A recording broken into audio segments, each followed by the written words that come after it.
Wassalamualaikum warahmatullahi wabarakatuh.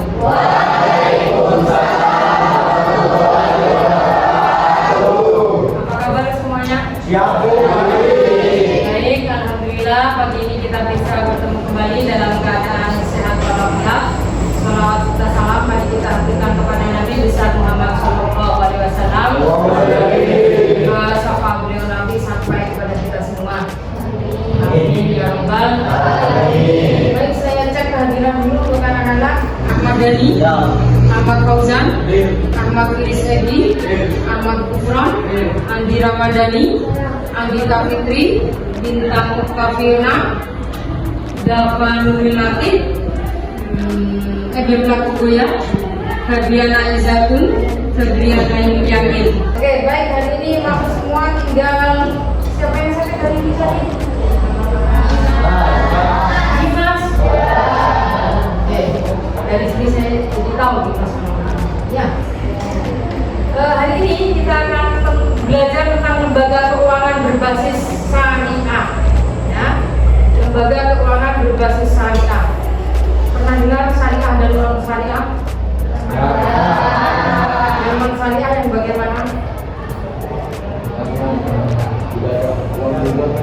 Yang non syariah itu, ya, ada contohnya di sekitar kalian? Misalkan, pernah sampai kita semua atau keluarga kita terlibat dalam keuangan non syariah? Atau kalian tahu mananya praktek pinjaman online?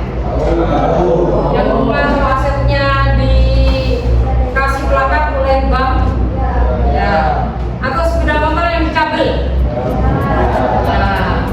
Nah, itulah dia beberapa kasus yang akan menyadarkan kita untuk lebih berhati-hati dalam meminjam uang atau bekerjasama dengan bank. Makanya kita harus dengan bank yang sesuai dengan syariah. Di tujuan pembelajaran kali ini, peserta didik diharapkan mampu menganalisis implementasi fikih muamalah tentang asuransi bank dan koperasi. Yang kedua, mampu menyajikan paparan. Nah, kalau mampu menyajikan paparan berarti anak-anak nanti dituntut untuk membuat proyek yang harus dipaparkan karena harus sesuai dengan tujuan pembelajarannya. Ya, seperti kemarin kita belajar tentang menghindari anak madumah. Nah, karena disuruh untuk membuat kanva atau poster ajakan untuk menghindari perilaku tersebut. Yang ketiga, peserta didik mampu meyakini bahwa penggunaan fikih muamalah adalah ajaran agama. Fikih muamalah itu adalah ajaran agama. Kalau sampai yakin, berarti bisa menerapkan. Yang keempat, peserta didik mampu menumbuhkan jiwa kewirausahaan dan kepedulian sosial. Karena di dalam prinsip lembaga keuangan syariah itu ada prinsip ta'awun atau tolong menolong. Nah, pasti itu ada kepedulian sosialnya karena tidak menerapkan riba. Jadi jiwa sosialnya lebih tumbuh. Nah, kenapa kok sampean-sampean ini semua harus belajar tentang lembaga keuangan berbasis syariah? Karena dengan lembaga keuangan syariah memberikan perlindungan dengan cara yang halal, menghindari unsur riba. Nah, ini dia, lembaga keuangan syariah merupakan sistem keuangan yang beroperasi berdasarkan prinsip-prinsip Islam.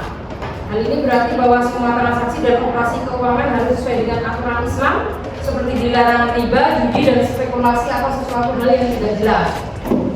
Nah, mari kita baca ayat dan hadis tentang ketentuan menggunakan lembaga keuangan syariah. Di antaranya adalah ayatnya tentang surat Al-Maidah surat 5 ayat 2. Bismillahirrahmanirrahim.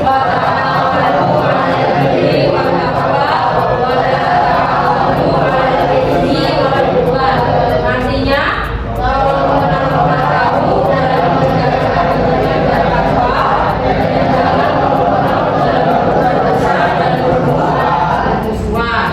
Oke. Baik, berikutnya adalah prinsip-prinsip dasar keuangan syariah, keadilan, transparansi, keuntungan bersama, dan tanggung jawab sosial.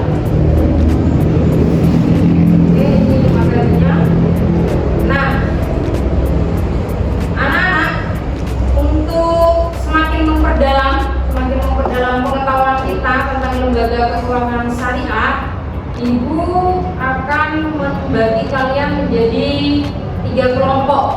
tiga kelompok ini, kelompok yang pertama asuransi syariah, yang kedua bank syariah, kelompok yang ketiga koperasi syariah. Maisir dan doror atau ketidakpastian yang berlebihan. Yang kedua, memberikan solusi perlindungan yang syariah untuk umat Islam, mendukung kesejahteraan sosial dan menciptakan rasa aman.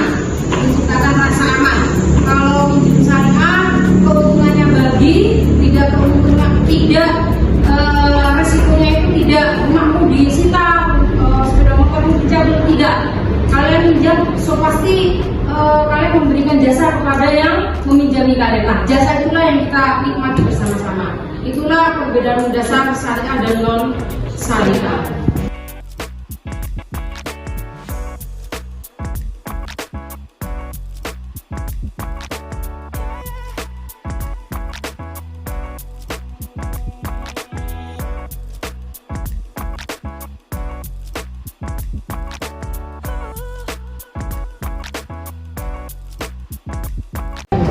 Baik, kalian sudah berkumpul dengan kelompoknya masing-masing. Kelompok A ini adalah kelompok A atau kelompok 1, kelompok 2, dan kelompok 3. Kelompok 1 membahas tentang asuransi syariah, ya. Kelompok 2 membahas tentang bank syariah. Kelompok 3 membahas tentang koperasi syariah. Tugasnya adalah membuat makalah dan PowerPoint tentang bagian masing-masing, kemudian membuat video singkat tentang perbedaan lembaga keuangan syariah dan konvensional atau non syariah. Misalnya kelompok A tentang asuransi syariah, membuat video tentang asuransi syariah dan asuransi yang non syariah. Begitu juga dengan kelompok-kelompok yang lain. Oke? Nah, setelah membuat video singkat, pertama membuat makalah, dibuat PowerPoint. Setelah dibuat PowerPoint, kemudian membuat video singkat. Setelah membuat video singkat, silakan kalian upload di sosial media TikTok atau Instagram, ya. Setelah itu kalian presentasikan untuk saya menilai. Oke.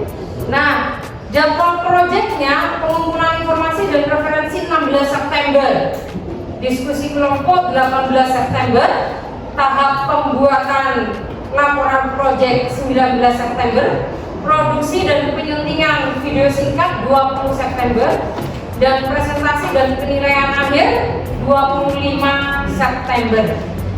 Ya.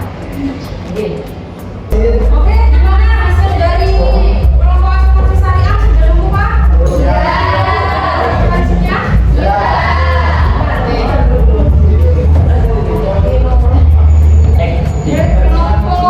Bank syariah, jadi videonya hasilnya gimana? Tolong tunjukkan hasilnya. Mana? Tunjukkan ke saya. Nah, oke, baik. Kelompok koperasi syariah sudah melakukan penelitian?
Tidak? Apa tantangan terbesar dalam membuat proyek ini? Apa tantangannya? Apa tantangannya? Dwiki? Oh, dalam mencari materi, mencari sumber referensi yang terpercaya, gitu ya. Nah, kalian bisa mengisikan refleksi pada tabel itu ya. Silakan diisi di tabel di buku tulis kalian. Oke. Baik, ada yang ditanyakan dari pembelajaran hari ini? Oke. Jadi sudah paham semua ya tentang lembaga keuangan syariah. Oke. Menuntut kita semua untuk menggunakan atau memakai jasa yang sesuai dengan prinsip-prinsip Islam. Jangan sampai terjebak dalam unsur-unsur riba yang banyak digunakan bank konvensional. Gitu ya nak ya.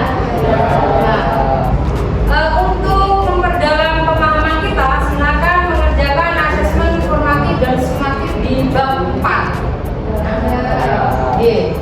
Nanti penilaiannya, penilaian presentasi dan penilaian saat sampai presentasi dan penilaian makalah, kemudian video akan saya share hasilnya di grup kita.